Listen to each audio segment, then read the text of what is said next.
So guys, आज के दिन जैसा आप लोगों के साथ प्रॉमिस किया गया था कि आपकी मेजॉरिटी जितनी भी रिक्वेस्ट रहेंगी टॉपिक्स पर, कोशिश रहेगी उन सब पर वीडियोस अपलोड करने की। ऑलरेडी आपकी दो रिक्वेस्ट, एक तो आपकी है इजी ट्रिप और दूसरा है एटीसी एनर्जी, अपलोड कर दिया गया है। अगर आपने अभी तक नहीं देखा है अपनी रिक्वेस्ट का टॉपिक तो जरूर देख लेना। आज के दिन बीएससी लिमिटेड और अडानी पावर के वीडियोस में ही मैंने ये टॉपिक्स ऐड कर दिए हैं, जरूर देख लेना। अब रिलायंस पावर, अगर आप पहली बार चैनल पर आए हो तो आपको वीडियो की शुरुआत में ही मैं एक पॉइंट बता दूं कि रिलायंस पावर एक लंबे टाइम से डायगोनल पर लगातार बना हुआ है। रिसेंटली भी इसी डायगोनल पर स्टॉक ने बेस लिया है। अब यहां से हर बार की तरह बड़ा ब्रेकआउट मिलेगा या इस बार की कंडीशन अलग है। ऑल्दो डायगोनल पर बेस लिया है लेकिन सेल ऑफ लगातार बना हुआ है। और आज एक और खबर आती है अनिल अंबानी की तरफ से। ऑल्दो अब जो मैटर चल रहा है ना वो रिलायंस इंफ्रा से रिलेटेड है, बट अभी समझेंगे।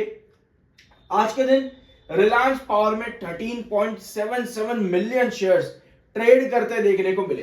अब ऐसा नहीं है कि भैया ट्रेड ज्यादा हो रहा है तो तेजी भी मिलेगी उतनी। वॉल्यूम ग्रोथ का मतलब ये नहीं है कि तेजी मिलेगी, बल्कि अगर आप इस वॉल्यूम ग्रोथ को देखोगे तो आपको पता चलेगा भैया सेल ऑफ की तरफ ही गया है। एक बड़ी तेजी अचानक से आई थी रिलायंस पावर में ओपनिंग सेशन के लगभग 1 घंटे के बाद ही, लेकिन 22,74,000 बायर पर 1,02,00,000 सेलर हैं। मतलब डिफरेंस कितना बड़ा है बायर और सेलर के बीच में आज के दिन। वॉल्यूम डजंट मीन कि तेजी मिलेगी, वॉल्यूम मीन्स कि स्टॉक एक्टिव है। अब एक्टिव बायर साइड पे या सेलर साइड पर है ये बता पाना मुश्किल है, लेकिन जब चार्ट पर ग्रोथ दिखता है और फिर गिरावट आती है इसका मतलब ये है कि सेलर साइड की तरफ वॉल्यूम ज्यादा दिख रहा है। अब आज के दिन आपको यह खबर दिख रही होगी रिलायंस पावर और रिलायंस इंफ्रा फोकस पर रहेंगे, क्योंकि ईडी ने एक बार फिर से अनिल अंबानी को समन भेजा। अब अनिल अंबानी इस समन पे डायरेक्टली तो गए नहीं, मतलब इन्होंने फिजिकल अपीयरेंस तो दी नहीं आज के दिन, लेकिन वर्चुअली इन्होंने बोला कि भैया आप मेरा स्टेटमेंट रिकॉर्ड कर लो, जिस पर ईडी ने इनका स्टेटमेंट रिकॉर्ड करने पर मना कर दिया वर्चुअली। और ये मामला है कितना, लगभग alleged the money was routed through Surat based shell companies to Dubai forming part of a larger Hawala network estimated at more than 600 crore. FEMA act के अंडर इनके ऊपर ये कार्रवाई चल रही है ईडी के जरिए, लेकिन रिलायंस इंफ्रा भी इस पूरे कार्रवाई में फंस रहा है। क्यों?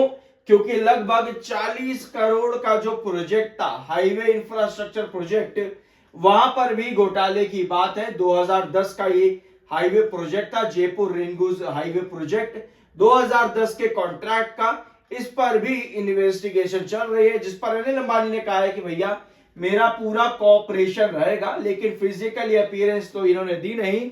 इन्होंने कहा कि वर्चुअली मेरा स्टेटमेंट जो है उसको रिकॉर्ड कर दिया जाए, जिसको ईडी ने मना कर दिया और कहा कि नहीं भैया आपको फिजिकली अपीयर होना पड़ेगा। समन दिया गया है, वर्चुअली आपका स्टेटमेंट नहीं लिया जाएगा। ऑल्दो ये वाला मामला जो है रिलायंस इंफ्रा से रिलेटेड है, बट रिलायंस पावर में गिरावट है, रिलायंस पावर में सेलिंग है और रिलायंस इंफ्रा पिछले 5 दिनों में लगभग 15% का तेजी दे चुका है। कहानी उल्टी चल रही है। खबर किसी कंपनी के किसी एंटिटी से रिलेटेड और गिरावट कहीं और, तो समझ के बाहर है ये चीजें। फिलहाल मेरे हिसाब से ना देखो, रिलायंस इंफ्रा इतना ज्यादा गिर चुका है, टेक्निकल पॉइंट ऑफ व्यू पे थोड़ी बहुत रिकवरी कई बार आ जाती है, फिर वापस से फॉल दे देगा। रिलायंस पावर कहीं ना कहीं कॉशियस है, और इसके लिए आपको पता है, अगर आप चैनल पर रेगुलर हो, 3-4 वीडियोस अगर आपने देखे अच्छे से, तो आपको पता है रिलायंस पावर कॉशियस क्यों है, कि कोई भी मामला कहीं भाई उठ करके हमारे ऊपर ना आ जाए। समझ रहे हो? तो कहीं ना कहीं वही कॉशियसनेस इन्वेस्टर्स की तरफ से दिख रही है। अब ये नहीं कहिए कंपनी कॉशियस है, ऑल्दो कंपनी में कुछ चीजें देखने को मिली, अरेस्ट एक आधा हो गया, किसी ने रिजाइन कर दिया, कुछ ना कुछ दिखा ही है रिलायंस पावर पर भी। बट जब किसी भी कंपनी में ना इस तरह की हालात देखने को मिले तो सबसे पहले तो भैया इन्वेस्टर्स वहां से एग्जिट करते हैं। मैं रिटेल इन्वेस्टर की बात नहीं कर रहा, उसकी किसी कंपनी को इतनी जरूरत नहीं होती कि रिटेल इन्वेस्टर हमारी कंपनी में बाय करेगा तो भैया मेरी कंपनी बहुत बढ़िया हो जाएगी। नहीं, यहां बात चल रही है आपके लार्ज एंटिटीज की, जैसे कि म्यूचुअल फंड। अक्टूबर के महीने में 30 म्यूचुअल फंड बाय किया है और 15 म्यूचुअल फंड ने सेलिंग करी है। टोटल नेट चेंज जो रिलायंस पावर में अक्टूबर के महीने में म्यूचुअल फंड्स का आया है वो है 2,55,356 क्वांटिटीज। यानी म्यूचुअल फंड्स बिल्कुल भी अट्रैक्टिव नहीं देखे अक्टूबर के महीने में। अब एक बार एंटिटीज नोट कर लो और इनकी क्वांटिटीज पहले परसेंटेज में नोट कर लो। यहां पे कितनी क्वांटिटीज है, बहुत कम क्वांटिटीज ऐड करी है आपके म्यूचुअल फंड्स ने अक्टूबर के महीने में। 2.79% 63,000 क्वांटिटी, 53,000 क्वांटिटी 1.46, 26% क्वांटिटी ऐड करी है 49,000, 1.05, 1.19, 23%।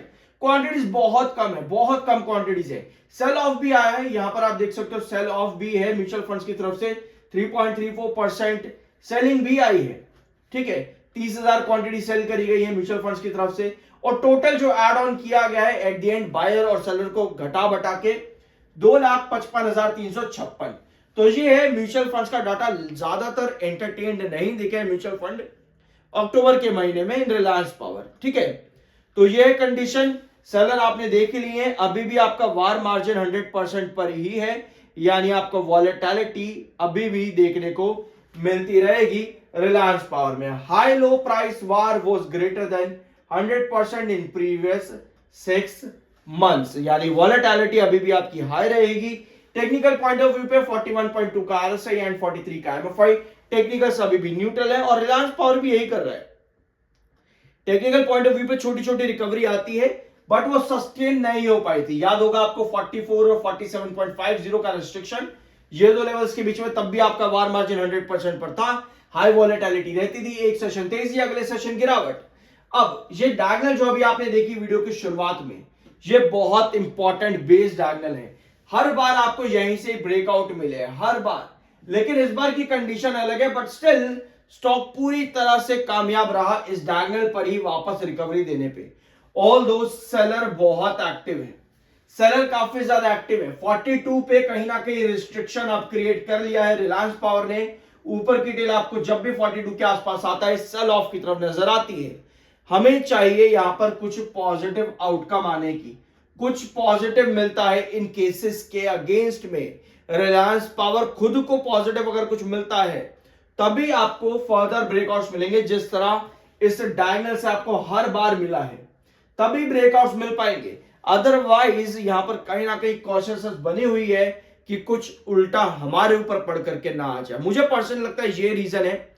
ऑल्दो ब्रेकआउट दे पाना यहां से आसान नहीं रहेगा जब तक ये सभी ईडी केस वगैरह अनिल अंबानी के ऊपर है। ऑल्दो कंपनीज पर कई बार क्लैरिफाई कर चुकी है कि हमारा कुछ लेना देना नहीं है, ना ही अनिल अंबानी पिछले 3.5 साल से इस कंपनी का हिस्सा है। बट फिर भी पार्ट पहले तो रहे और सारे मैटर पुराने ही हैं। तो यही कॉशियसनेस है जहां पर मिड रिस्ट्रिक्शन आपका 42 पर बना हुआ है और क्रूशियल रिस्ट्रिक्शन 44 पर है। इस समय जो आपका बेस काम कर रहा है अराउंड 41 और 42 का रिस्ट्रिक्शन डायगोनल के ऊपर बना रहना जरूरी है। इसी तरह से सेल ऑफ अगर आपका कंटिन्यू रहता है और ये डायगोनल टूटा तो उस कंडीशन पर 36 आपका क्रूशियल बेस निकल करके आता है रिलायंस पावर में। तो यह कंडीशन इस समय रिलायंस पावर की। बाय सेल की कोई रिकमेंडेशन नहीं है, वो आपकी अपनी मर्जी और ओपिनियन होना चाहिए। मिलता अगले वीडियो में। I am NISM certified, subscribe जरूर कर देना।